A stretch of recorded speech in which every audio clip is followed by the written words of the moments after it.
नमस्कार सबैजनालाई।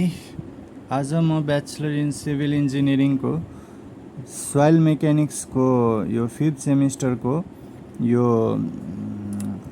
Phase diagram च्याप्टरबाट chapter number 2 को यो इम्पोर्टेन्ट क्वेसन लिएर उपस्थित भएको छु। यो क्वेसन हाम्रो पूर्वाञ्चल युनिभर्सिटीको 2024 मा सोधेको क्वेसन हो। क्वेसनले के भनेको छ, dry sand of 10.45 gram is power into the fully into the cylinder having internal diameter 200 mm and height of 200 mm भनेको छ। हामीलाई एउटा ड्राई स्यान्ड छ जसको हामीलाई के दिएको छ भने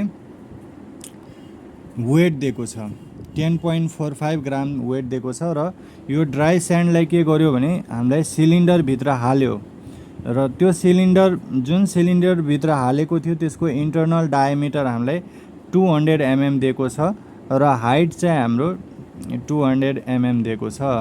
अनि पोरोसिटी अफ द स्यान्ड चाहिँ 35% दिएको छ र वाटर इज केयरफुल्ली एडेड र सिलिन्डरभित्र माटो हालिसकेपछि त्यो सिलिन्डरमा पानी हाल्यो होइन।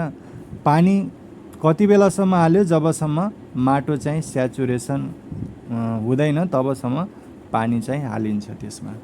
अनि पानी हालिसकेपछि पनि पोरोसिटी चेन्ज हुँदैन हाम्रो भनेको छ। पोरोसिटी रिमेन्स द सेम भनेको पोरोसिटी 35% थियो भने 35% नै रहन्छ। अनि क्वेसनमा के सोधेछ, calculate the amount of water needed to saturate the soil. माटोलाई स्याचुरेट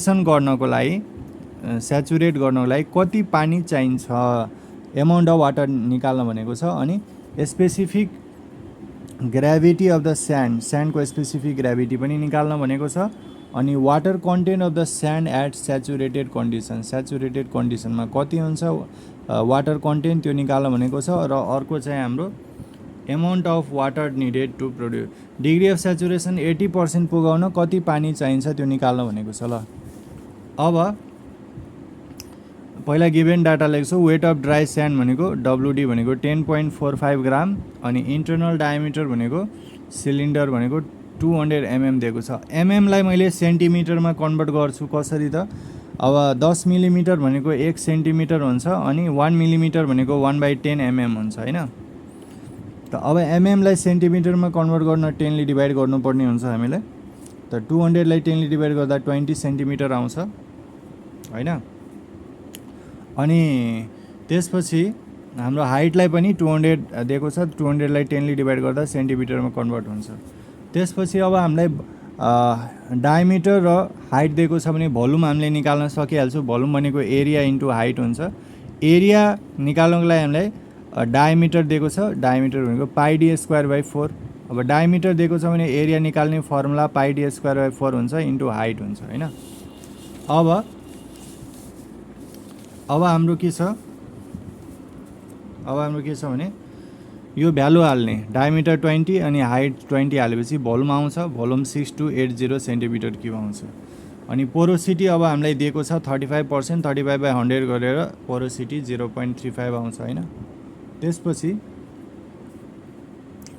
त्यसपछि हाम्रो भोइड रेसियो अब हामीले निकाल्नु पर्ने हो। पोरोसिटी दिएको छ भने भोइड रेसियो भनेको n/1 - n फर्मुला हुन्छ हामीलाई। अनि यहाँबाट भोइड रेसियो आउँछ, n को ठाउँमा 0.35 हालेपछि यहाँबाट भोइड रेसियो आउँछ 0.53। त्यसपछि हामीलाई ड्राई युनिट वेट निकाल्नु पर्यो। यो भनेको WD/V हुन्छ, dry weight by total volume. Dry weight भनेको हामीलाई क्वेसनमा अलरेडी गिभेन छ 10.45 ग्राम र भोल्युम भनेको अब हामीले यहाँबाट निकालिसक्यो 6280 सेन्टिमिटर क्युब।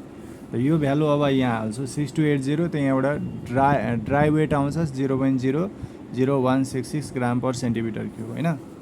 त्यसपछि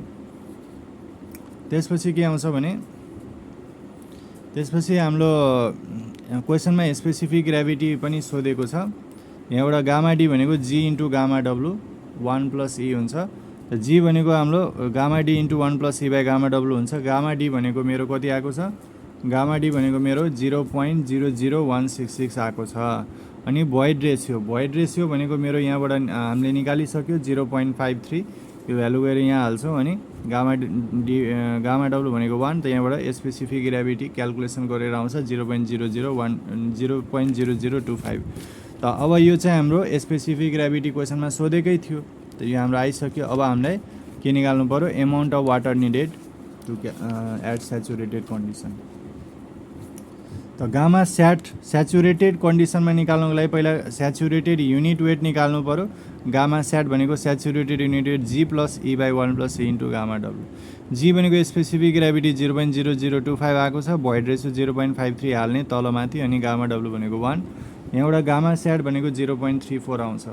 अनि त्यसपछि अब हामीलाई स्याचुरेटेड कन्डिसनमा निकाल्नको लागि गामा स्याट भनेको W स्याट/V हुन्छ हैन। त स्याचुरेटेड वेट पहिला निकाल्नुपर्छ। स्याचुरेटेड वेट भनेको gamma sat into total volume V। Saturated weight भनेको यहाँबाट स्याचुरेटेड युनिट वेट भनेको 0.34 आएको छ इन्टु भोल्युम भनेको 6280 हैन। यहाँबाट आउँछ 2135.2। अब amount of water needed to saturate the soil. अब हामीलाई माटोलाई स्याचुरेसन बनाउन कति पानी चाहिन्छ त त्यसको लागि मैले स्याचुरेटेड वेटबाट के गर्नु पर्यो ड्राई स्यान्डको जुन छ वेट घटाउनु पर्यो हैन। किनभने अब स्याचुरेसनमा के हुन्छ भने स्यान्ड र वाटर दुइटै हुन्छ हैन। अनि ड्राई स्यान्डमा के हुन्छ स्यान्ड मात्रै हुन्छ। त अब हामीलाई वेट अफ स्यान्ड हाम्रो कटिहाल्छ अनि वाटरको हाम्रो आउँछ नि त एमाउन्ट अफ वाटर हाम्रो आउँछ 2135.2 यो minus weight of dry sand भनेको 10.45 घटाएर 2124.75 ग्राम आउँछ हैन। अब त्यसपछि हामीलाई यो त हामीलाई के आयो त amount of water needed to saturate the soil, यो हाम्रो फर्स्ट नम्बरको एन्सर आयो। अब हामीलाई यो 3 नम्बरको पनि त चाहियो water content at the saturated condition हैन।